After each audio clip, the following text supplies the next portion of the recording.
Deuteronomy chapter 19.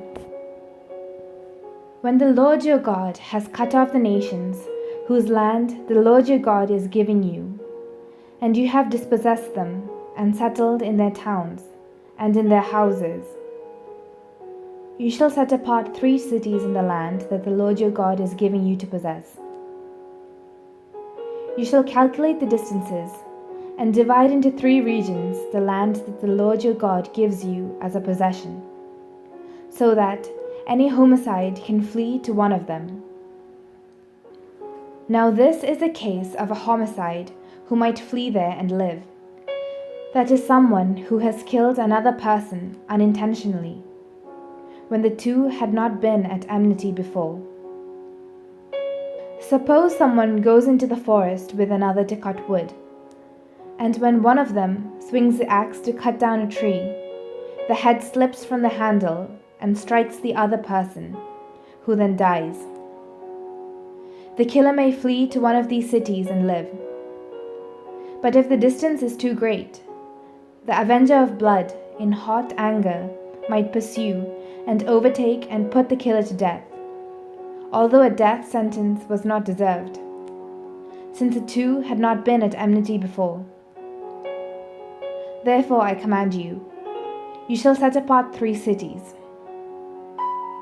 If the Lord your God enlarges your territory, as he swore to your ancestors, and he will give you all the land that he promised your ancestors to give you, provided you diligently observe this entire commandment that I command you today, by loving the Lord your God and walking always in his ways, then you shall add 3 more cities to these 3, so that the blood of an innocent person may not be shed in the land that the Lord your God is giving you as an inheritance, thereby bringing blood guilt upon you.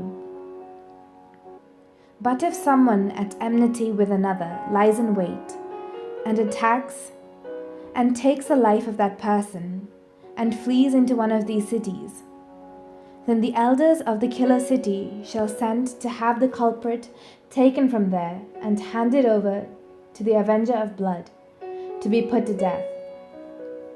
Show no pity.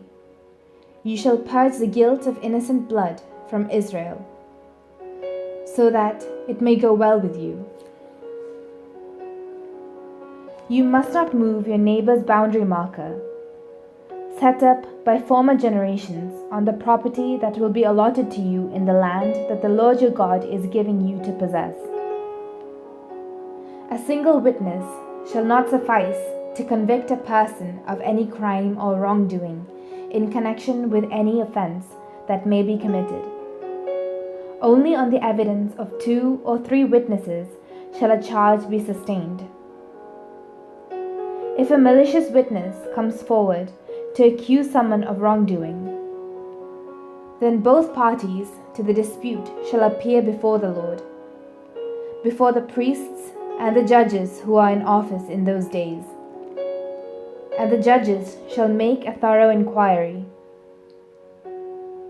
If the witness is a false witness, having testified falsely against another, then you shall do to the false witness just as the false witness had meant to do to the other. So you shall purge the evil from your midst. The rest shall hear and be afraid, and a crime such as this shall never again be committed among you. Show no pity. Life for life, eye for eye, tooth for tooth, hand for hand, foot for foot.